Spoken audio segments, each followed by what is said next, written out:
बिहार के अंदर भूमि विवाद निपटारे को लेकर के सरकार जहां लगातार ये कोशिश कर रही है कि कोई भी भूमि से संबंधित विवाद सामने निकल करके नहीं आए, और इसके पीछे का एक प्रमुख कारण भी है कि बिहार के अंदर आप थानों के अंदर कोई भी एफआईआर होती है तो उसके अंदर अधिकतर मामले भूमि विवाद से संबंधित निकल करके आते हैं। इस भूमि विवाद के अंदर कई आपराधिक मामले भी सामने निकल करके आते हैं और हर शहर के अंदर लगभग भू माफियाओं ने आतंक मचा रखा है। कुछ ऐसी खबर जो है हाजीपुर से भी आ रही है, जहाँ हाजीपुर शहर के गांधी आश्रम के ही रहने वाले कुछ भू माफियाओं ने एक स्थानीय लोगों की जमीन पर अवैध कब्जा कर लिया, और इनकी कब्जा करने के बाद में ना तो घर बनाने दे रहे हैं और ना ही इनके सामने वो डॉक्यूमेंट्स प्रस्तुत कर पा रहे हैं जो ये साबित कर पाए कि जो जमीन माफिया इनके प्लॉट के ऊपर अपना हक जमा रहे हैं उनके पास कागजात है। इसको लेकर के ये कई जगह आवेदन भी दिए हैं और उसके बाद में इन्होंने यहाँ स्थानीय जो है कानून की शरण में भी गए हैं, लेकिन अभी तक इनके अनुसार जो है पिछले कई सालों से मामला चल करके आ रहा है, लेकिन अभी तक इन्हें न्याय नहीं मिला। और हम इन्हीं से ही जानेंगे कि आखिरकार क्या है पूरा मामला। जी, मेरा जो है खतियानी जमीन लिखाया हुआ है, जो हम लोग घर बनाने के लिए टाउन में रहकर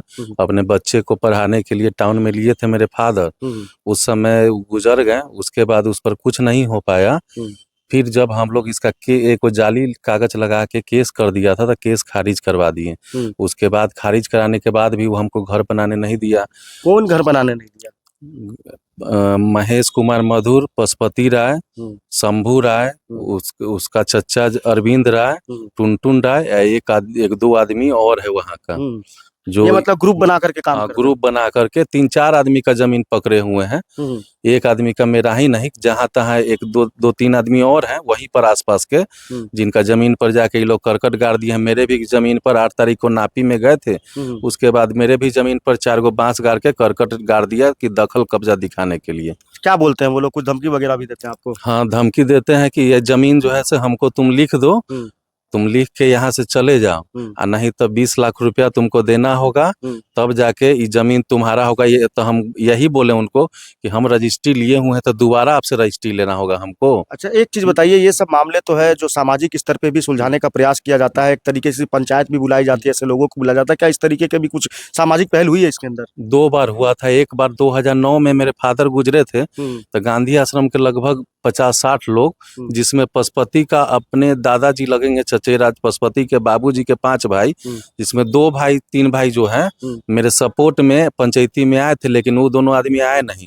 अभी फिलहाल तुरंत मतलब 1 महीना पहले आरडीएस पैलेस में 50 आदमी, गांधी आश्रम के भी 30-40 आदमी और भी आदमी थे, सब आदमी के सामने बात हुआ। मेरा भी वकील था, उनका भी वकील था। उनके वकील के पास कुछ बोलने के लिए नहीं था, ना कोई डॉक्यूमेंट था। मेरा वकील एक एक चीज़ बतलाया उनको कि अगर ठीक है आपको पट्टा में ज़मीन मिला था कहीं से दान में, तो उसका 1933 में आपको मिला, तो 60 में जब सर्वे हो रहा था काहे नहीं चढ़ा, रजिस्टर 2 में काहे नहीं हुआ। उसके बाद राजा का साइन मोहर चलता था उस समय, जिसका छूट गया उसके लिए भी प्रावधान था, वो भी नहीं है आपके पास।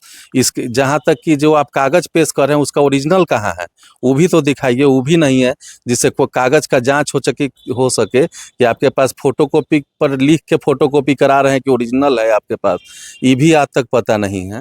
उस पंचायती में भी बात हुआ, सब आदमी बोला कि ठीक है आप इनको घर बनाने दीजिए, कहिएगा तो थोड़ा सा हाँ पंच का बात मान लीजिए, इनको घर बनाने दीजिए। इनका और कोई धमकी वगैरह या कुछ इसके अंदर? हाँ, पशुपति कुमार का भाई एक दिल्ली पुलिस में है। अच्छा, वही जो है से वहां से बोलता है कि तुमको वहां नाम डलवा देंगे, यहाँ पर जो थाना में फोन करेंगे ना वो तुमको उठा के ले जाए। इस तरीके के जो आलम है बिहार की ये तस्वीर है, और लगभग हर जगह पे इस तरीके के लोग आपको मिलेंगे। फिलहाल ये एक व्यक्ति सामने निकल करके सामने आए हैं और ये तमाम तरीके की बातें कर रहे हैं। हालांकि ये तो जांच का विषय है कि ये सच्ची बातें कह रहे हैं या जिनके ऊपर ये आरोप लगा रहे हैं उनके दस्तावेजों की जाँच होने के बाद ही निकल पाएगा कि आखिरकार क्या है पूरा मामला। फिलहाल देशमत न्यूज के लिए मैं अभिजीत शर्मा, बहुत बहुत धन्यवाद।